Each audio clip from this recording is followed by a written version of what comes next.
Mari Mari Kombuche. Chum Lemon. ¿Ya te diste cuenta que las redes sociales masivas transformaron la internet en una especie de feria digital con más estímulos que un mono en una fiesta electrónica en Ibiza? Sí. Ha condicionado de tal forma el consumo que se ha transformado en un campo minado de publicidad. Imagínate a esa persona que te llama mientras estás en el baño para ofrecerte fibra óptica con no sé qué beneficios, pero trasládalo a un video que estás viendo y que te insiste cada un minuto. ¡Cómprame! Luego en stories de Instagram. ¡Cómprame! Transformaron al navegante en consumidor, en un gran centro comercial. Y yo mismo y tú mendigando un like por el amor de Dios. Pero admitámoslo. Todas y todos usamos estas redes ya sea para acceder a contenido, conectarnos con familia y amigas o mostrar nuestro trabajo.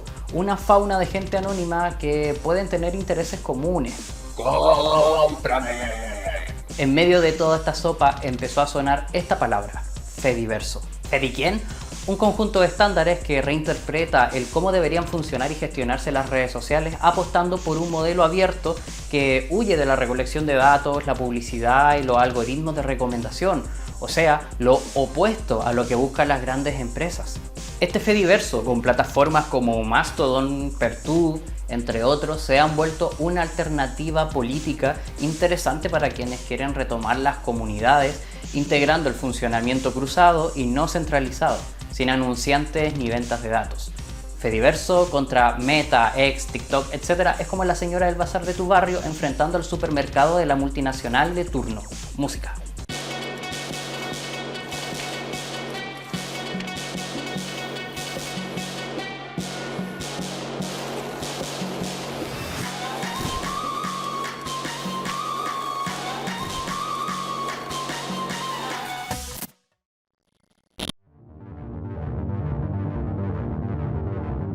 Siempre que se habla del desarrollo de las redes sociales, alguien nos cuenta de grandes emprendedores que desde algún garaje de su casa, supuestamente de clase media, se inventaron las tecnologías por su gran creatividad e ingenio. No podemos dudar de que han sido ingeniosos, pero la clave que les llevó al éxito no era esa, sino que usualmente es padres ricos, amigos y entornos de élite, algo de azar y capitalización del valor social. O sea, lo de la meritocracia, no.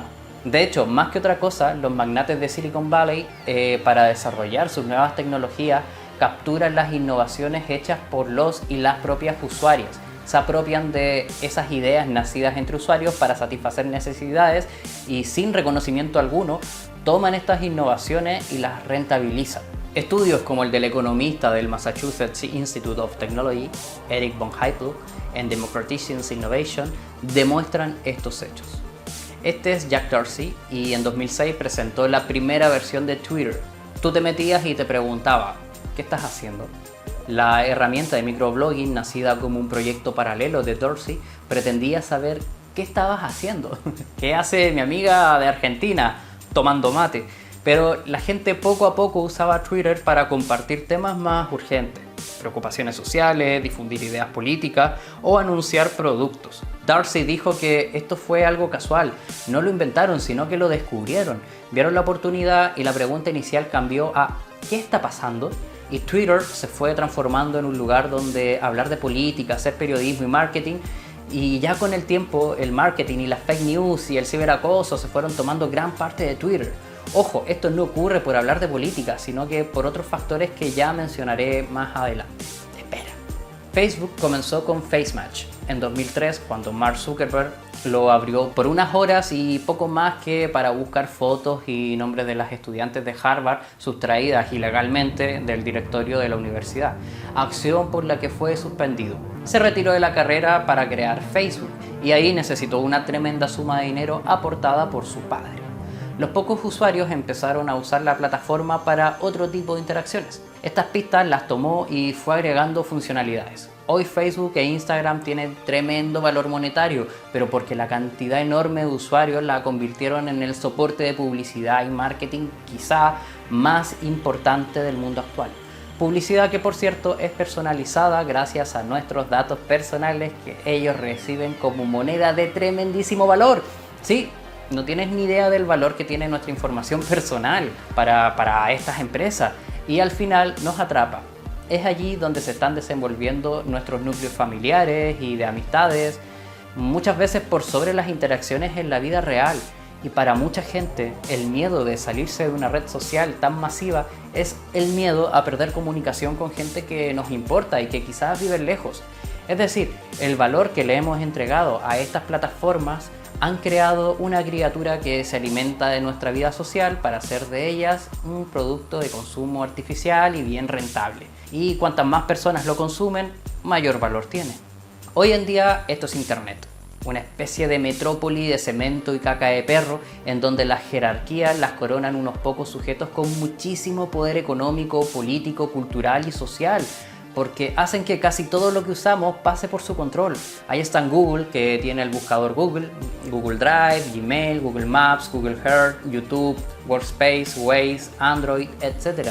Y ahí va Meta, que lleva Instagram, Messenger, Facebook, Threads, WhatsApp, MetaQuest, Horizon Words, Mapillary, Workplace, etc. Ahora por aquí tienes a Microsoft, que lleva Windows, Office, Skype, Xbox, Minecraft, Bing, OneDrive, Outlook, etc. En fin, por acá Amazon, TikTok, bla bla bla bla bla bla, ¿se entiende la idea? Estos se basan en la lógica de debilitar a su competencia y promover sus productos a partir de servidores centralizados de empresas millonarias. Con todo esto normalizamos acciones tan perversas como minar datos para manipular una elección presidencial o mostrarnos de manera frecuente, según el dinero que paguen, un montón de ideas y propaganda política o publicidad de productos. Como cuando te metes a YouTube y sin seguir a ciertas cuentas te aparecen videos de VisualPolitik y más gente muy nefasta. U otras cosas, como que Google registre cada paso que damos, o si visitamos un supermercado o un museo, o si es que mencionaste a un amigo que te ibas a ir a acampar y de pronto te aparezca publicidad de mochilas, de camping. Bueno, hemos normalizado que se documenten nuestras acciones para que vendan los datos y meternos publicidad personalizada. En las redes sociales masivas cada vez vemos que empeoran las políticas de uso, a la vez que la moderación automatizada da sus frutos podridos y los algoritmos se comen las redes. Va aumentando el deseo de monetizarlo todo y las cámaras de eco. ¿Y eso qué es? Una cámara de eco es una especie de aislamiento intelectual que aparece tras ciertas conductas a la hora de acceder a la información. Lo que antes hacía tu tío informándose solo del diario o del canal de TV que decía las cosas que a él le gustaban y luego sus amigos y familiares tomaban la misma opción, eso pero ahora con acceso masivo a internet y a una variedad incontable de canales de información.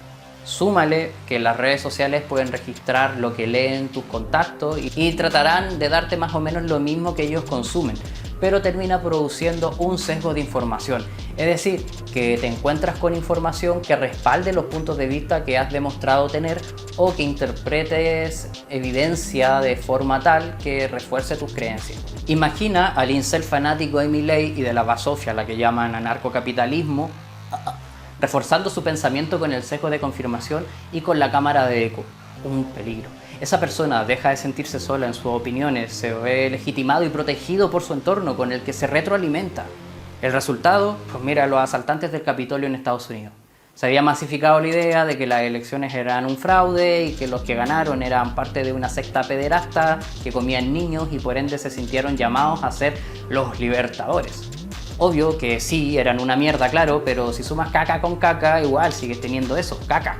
Y de este otro lado no estamos exentos. A veces por los contactos que tienes en redes sociales y lo que comparten, podrías pensar que la mayoría de la gente piensa igual que tú. Como que el colonialismo eurocéntrico fue terrible y te sientes bien, onda, amiga, al fin te diste cuenta. Pero luego te subes a un taxi y el taxista te dice, oye, no, pero trajeron los apellidos y la religión, y además los indígenas se mataban entre ellos y comían gente. Y piensas, ay no, y ahí te das cuenta de que estás en una burbuja más cómoda y segura, donde todo lo que ves refuerza tus ideas. El problema es creer que esa burbuja es el mundo real, cuando en verdad solo es el grupo de 20 o 30 personas con quienes más interactúas en la red. Por el otro lado tenemos la polarización inducida y bueno, un montón de cosas. Este nuevo escenario nos trajo un incremento excesivo de las fuentes de información que muchas veces derivan en fake news, tales como que el presidente de izquierda de tu país es casi un guerrillero ultracomunista que con apoyo de la ONU, Soros y los Anunnaki marxistas galácticos han creado una organización secreta de la que solo tú y tus amigos se enteraron porque eres muy especial. para introducir el chavismo guevarista ruso mapuche en tu país, cuando en verdad el presidente de tu país no es más que un simple títere del poder económico, que maneja una estética que se adapta a las nuevas tendencias. Por otro lado, tenemos los algoritmos, esos mismos que me detestan y no me recomiendan a nadie.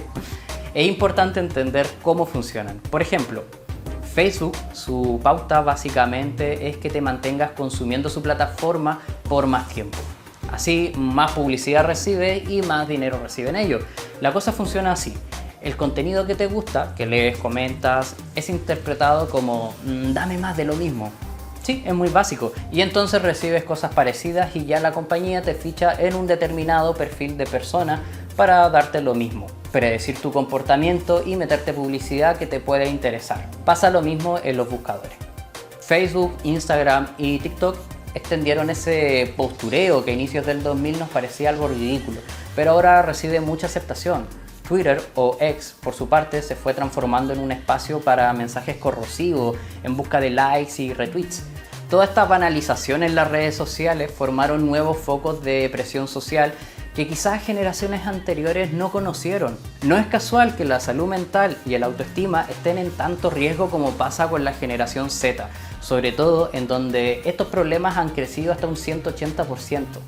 Las expectativas y el ojo inquisidor te explotan en la cara si das un solo paso en falso. El internet se volvió un mundo hostil y peligroso.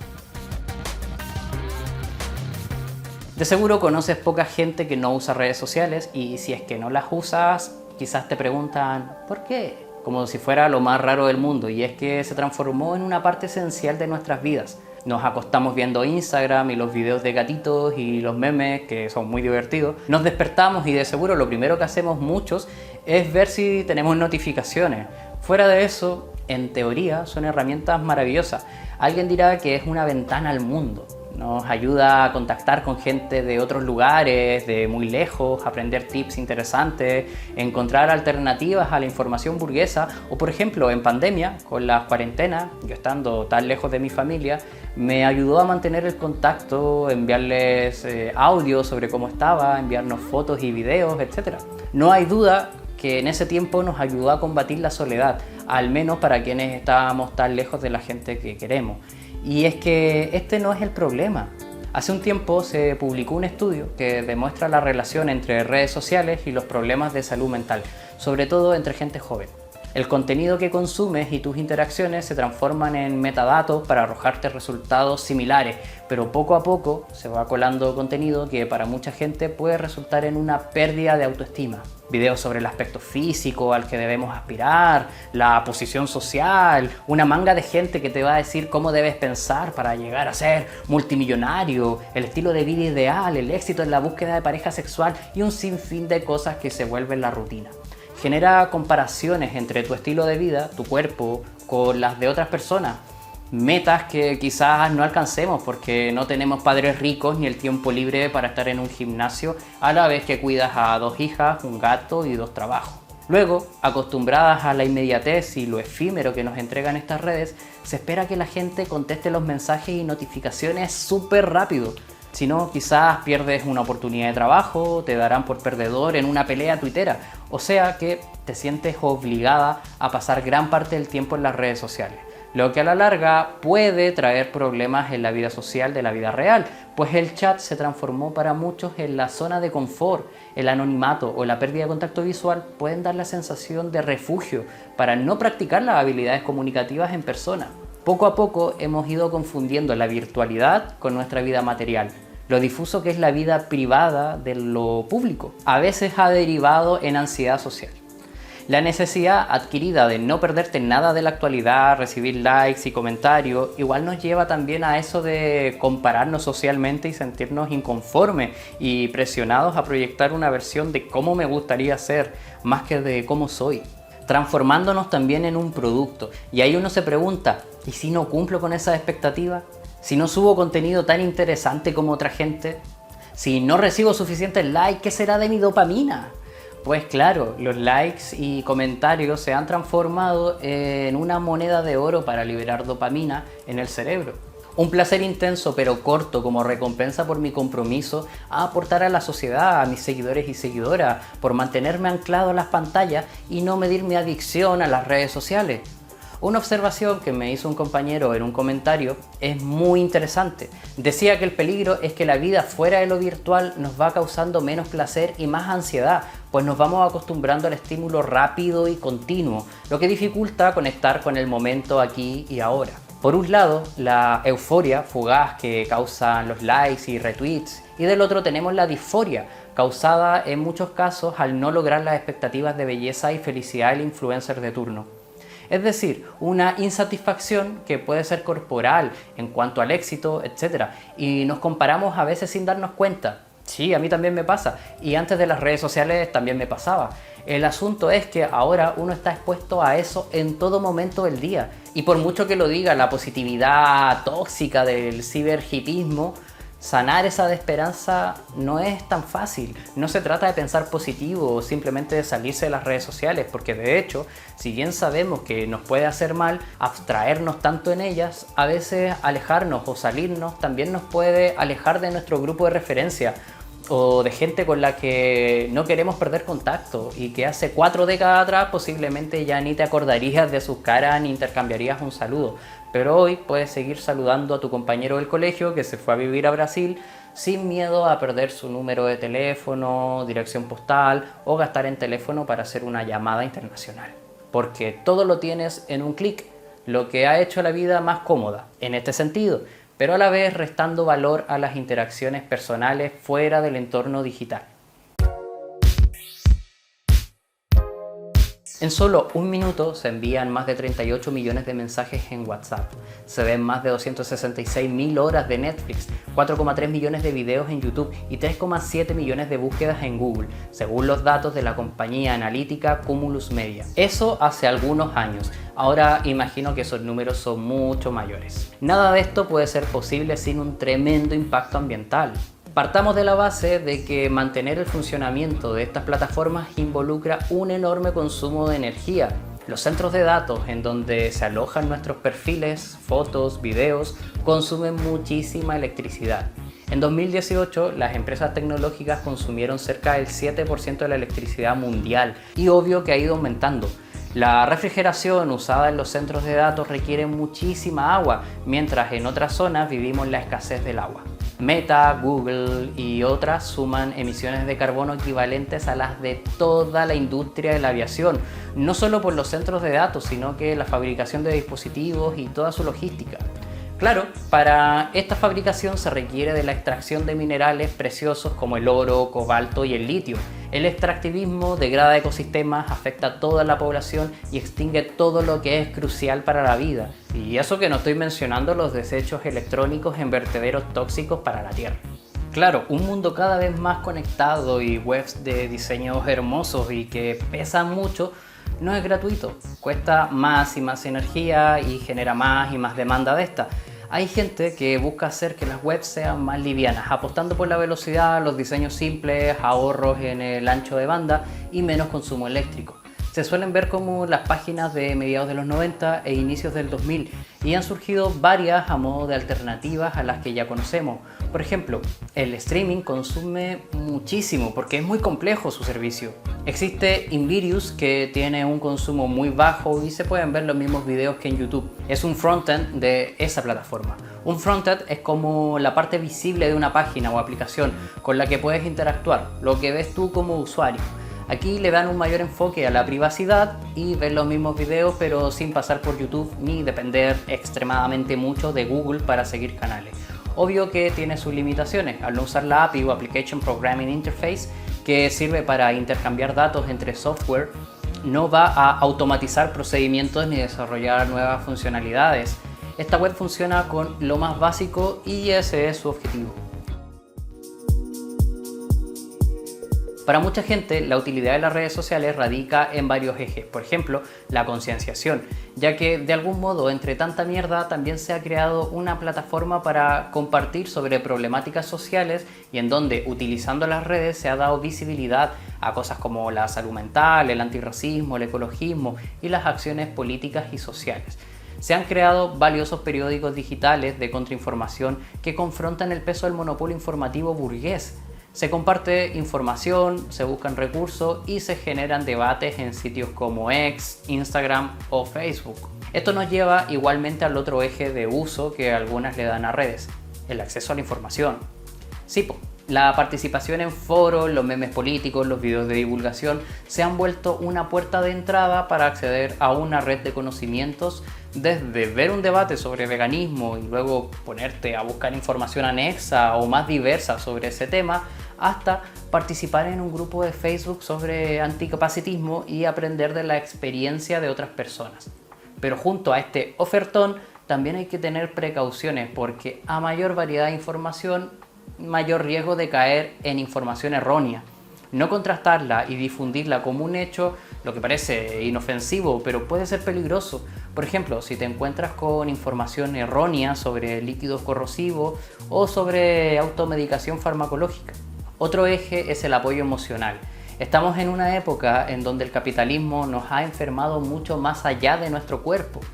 Las rutinas de productividad, la escasa preocupación por los derechos laborales y por el derecho al tiempo libre y ocio, el encarecimiento de la vida, la vivienda, a la vez que nos decoran la vulneración de derechos. La salud mental se ha transformado en una urgencia y en países con un neoliberalismo profundo y salvaje, el acceso a terapias se puede hacer muy costoso. Por cierto, se agradece a las compañeras de colectivos que ponen precios populares a este tipo de salud. Mucha gente usa las redes sociales para buscar apoyo y refugio en línea, reforzando contactos con amistades y familia, o como vía de evasión. Veía un meme que decía que la salud mental en Chile se está sosteniendo básicamente en ver memes, y doy fe de que en cierto modo es así, weón, y eso es muy fuerte. La búsqueda de apoyo emocional en cualquier momento del día o la noche entre personas que han vivido cosas similares han transformado la red en una herramienta importante. Pero también tiene su doble cara porque ciberacoso. Las plataformas también son un escenario hostil y hay que saber bien cómo crear espacios de seguridad, pues el anonimato y los bots han llevado el ciberacoso a dimensiones extremas, con hostigamiento a todas horas y en cualquier lugar. Si te hacían bullying en el colegio, pero al menos podías llegar a casa y durante unas horas descansar de ello, pues ahora ni estando en tu casa ni en vacaciones puedes escapar. Yo mismo he vivido esto como persona que se expone al odio. Varias veces se me llena la bandeja de entrada con insultos y amenazas, e incluso siendo yo una persona con problemas de autoestima, me toca lidiar con algún ultraderechista de turno que replica mis videos burlándose cada 5 minutos de mi aspecto físico.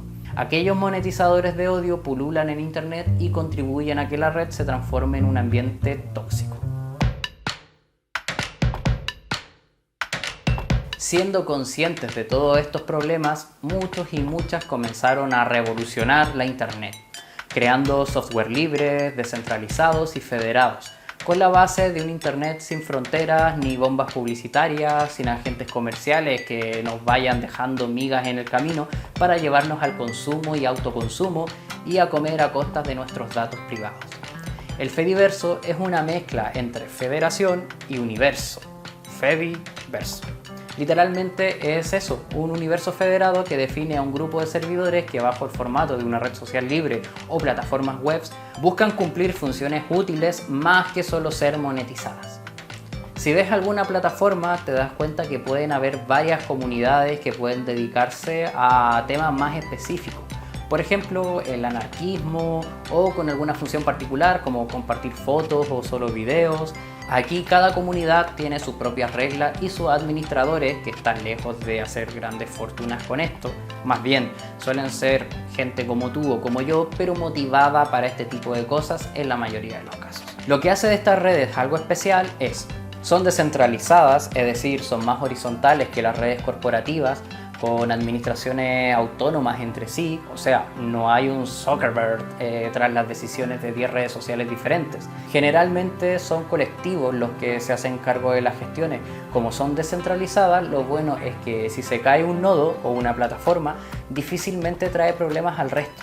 Para hacerlo aún más claro, imagina que todas las redes sociales que usas fueran parte de una sola red, o sea, que puedas usar Instagram para responder a una publicación de YouTube o seguir a alguien en X en una sola cuenta. Eso explicaría un poco lo que es el Fediverso. Una de las ventajas principales es el manejo de tus datos. El Fediverso se sienta en las bases de no hacer uso de tus datos para vender publicidad o transformarte en potencial consumidor de tal cosa. Al ser redes sociales descentralizadas, se suelen generar círculos sociales más pequeños, que pueden ser espacios de afinidad e incluso tú misma puedes crear una instancia o servidor y acordar reglas propias con las y los usuarios de dicha red. Claro que debes considerar que la mayoría de administradores mantienen estas redes con sus propios recursos o buscando financiación colaborativa, pues no obtienen dinero por publicidad ni por venderle tus datos a mafias financieras. ¡Ay, qué bien! ¿Un lugar libre de imbéciles? A ver, no. Como decía mi amiga, si los idiotas volaran, pasaría nublado. Gente así hay en todos lados, incluso en el Fediverso. La diferencia es que existen más herramientas para limitar y controlar el feed, lo que en redes tradicionales son funciones premium. En el Fediverso son herramientas básicas y gratuitas. Lo que personalmente me llama la atención es que en este internet alternativo está lleno de usuarios y administradores afines al anarquismo, o que al menos son antifascistas y anticapitalistas, con discursos muy enriquecedores a favor de una internet más sana y contra las big tech. Y no es coincidencia, a nivel digital el Fediverso encuentra inspiración en las prácticas e ideales de una sociedad anarquista, lo que no significa que todas las instancias sean anarquistas, claro que no. Obvio que también existen desventajas. Por ejemplo, si lo que te interesa es llegar a mucha gente, debes saber que las redes del Fediverso aún tienen una cantidad de usuarios muy reducida en comparación a las redes comerciales. Aunque justamente la manera de cambiar eso es abrirte una cuenta de este otro lado. Por ejemplo, yo tengo un pie en este lado y otro pie en el otro, y cada vez podemos ir sumando más y más. Otra desventaja, que más bien es una vulnerabilidad, es que estos proyectos, al ser mantenidos por gente voluntaria y no contar con un tremendo presupuesto, en el peor de los casos hay riesgos de que un proyecto no pueda seguir desarrollándose y deba cerrar. Otra desventaja, aunque la ves también en redes comerciales y también de forma mucho más exagerada, es que en algunas comunidades se filtran muchos discursos de odio, noticias falsas y esas cosas. Recuerda que en este Fediverso no hay algoritmo, por lo que va a depender principalmente de a qué personas tú sigues para terminar o no en una de estas comunidades. Y por último, las redes federadas no van a garantizar necesariamente una mayor eficiencia energética, aunque por su poca población consume bastante menos. El Fediverso no son solo redes sociales, sino cualquier software que se federe usando los protocolos disponibles. Te menciono algunas plataformas de este mundillo. Una de las más famosas es Mastodon, ya que en épocas de decadencia de Twitter en manos de Elon Musk, a mucha gente le hace sentido migrar a Mastodon, a menos que dependas de contenido comercial. Funciona como red social de microblog, puedes compartir fotos y videos, también es descentralizado, de código abierto y sin anuncios. También existe Pleroma, otra alternativa a Twitter y compatible con Mastodon. Luego tienes Pixelfeed, similar a Instagram pero sin publicidad ni incentivos monetarios. Está Diaspora, una red social para compartir información con gran enfoque en la privacidad y protección de datos personales. Peertube es una alternativa a YouTube. Su interfaz es parecida y puedes hacer casi lo mismo, pero sin mostrarte anuncios cada minuto cuando estás lavando platos y no puedes saltar publicidad. ¡Qué odiosa esa weá! Friendica, que funciona como centro de comunicación, que incluye otros servidores y permite leer y publicar en otras redes como Tumblr, Blogger o WordPress, entre otras. Fanwhale, con una interfaz similar a Spotify para compartir y escuchar música o podcast, o promover contenido con licencia gratuita. Y bueno, hay muchas más como Write Freely para bloguear, Brookrim para llevar un registro de tus lecturas y unirse a pequeñas comunidades en torno a libros, poesía, etc. Lemmy para noticias y enlaces, Mobilizon para buscar y organizar eventos como en los viejos grupos de Facebook. En fin, que cada vez la familia Fediverso se hace más grande. Lo primero que debemos saber antes de iniciarnos en el Fediverso es ¿qué necesitamos? ¿Qué queremos compartir? ¿Música, video, reflexiones, libros? Luego, ¿qué comunidad se ajusta más a lo que queremos? Así ya sabemos por cuál plataforma vamos. Por ejemplo, digamos que me interesa compartir reflexiones, pero también fotos y algún link de algún video. Mastodon podría servirme. Según una encuesta que hice, a primera vista estas redes parecen abrumadoras. O sea, todo está en inglés y si uno lo entiende de forma nula o básica, te asusta un poco. O porque a veces te hablan en un lenguaje que puede sonar muy técnico. que ActivityPad, que un API, que una instancia, etc. Pero si vamos con calma, aprendemos. Ahora que ya sabemos que, por ejemplo, abrimos una cuenta en Mastodon, toca elegir una instancia o una comunidad donde albergar nuestra cuenta. Estas varían por temática, número de opciones, idiomas, las normas, etc. El número de usuarios de esta instancia nos puede ayudar a proyectar el futuro de dicha comunidad. Ahora, lo importante es leerse las normas de la comunidad que elige. Por ejemplo, este es donde estoy yo, se llama Colectiva Social y es de temática anarquista y anticolonial. Sus normas incluyen que no aceptan insultos racistas, misóginos, transfóbicos, homofóbicos, capacitistas u otros peyorativos despectivos para grupos de identidad oprimida. No se aceptan símbolos y lemas asociados al fascismo y el chauvinismo occidental o nacionalistas blancos, ni el negacionismo de genocidios históricos y actuales, ni glorificación de los estados nacionales y la militarización, ni propaganda de partidos políticos, pues es una instancia anarquista y obviamente no se acepta, por no decirlo, que YouTube me censura y pedoficuras. Si en tu caso te gustan todas estas cosas, bueno, lo primero es que te trates urgentemente y luego saber que entonces estas comunidades no son para ti. Lo común es que cada instancia no tenga más allá de 4 o 5 normas, aunque también existen algunas bastante más restrictivas que incluso pueden rayar en la censura. Luego ya, si quieres, te puede ser útil saber qué servidores e instancias tienen bloqueadas tu comunidad. A veces se hace esto para aislar comunidades dañinas o con contenido funable. Y listo. Para concluir, el diagnóstico es que Internet dejó de ser un sitio amable, es más bien hostil, adictivo y un motor de ansiedad lleno de pseudo gurús de la monetización, de machos alfas vendiéndote humo sobre cómo tratar con mujeres, mujeres de alto valor que disfrazan conductas nocivas y clasistas, como si eso fuera empoderamiento, influencers de marcas que explotan gente en el sudeste asiático y los que te dicen algo como "Este era yo antes". Imágenes de él comiendo así en una fiesta. Y este soy yo ahora. Y lo muestran en un gimnasio ahí levantando 100 kilos, comprando un Audi, leyendo un libro sobre cómo hacerse rico y te dejan el mensaje del ascenso social y que dejes de juntarte con amigos que según ellos no aportan nada ni han cumplido determinadas metas de mentalidad tiburón y la rechucha. Un sitio en donde crear contenido se hace a costa de la salud mental. Puedes ganar dinero suficiente como para grabarte en aviones de lujo o tratar de hacer videos a costa de tu tiempo libre y que el dinero que generes no te alcance ni siquiera para pagar el internet. Hay varias modalidades. De todos modos, en el internet, una publicación que escribiste hace 15 años cuando tenías 17 años te puede arruinar la vida hoy. La acumulación de contenido irrelevante, SEOs y gurús, así como el exceso de comercialización, terminarán por sepultar todo aquello que un día hizo grande a la Internet. Así que surge la necesidad de crear mundos nuevos. Internet puede ser un universo más amable, donde difundir ideas afines a la empatía y el respeto, donde informarnos y crear comunidades al margen de dinámicas hipercomerciales. Hay que humanizar el Internet. He dicho. Espero este video te fuera útil. Estoy también en las redes del Fediverso y te dejo los enlaces y un abrazo grandote. Veu callar.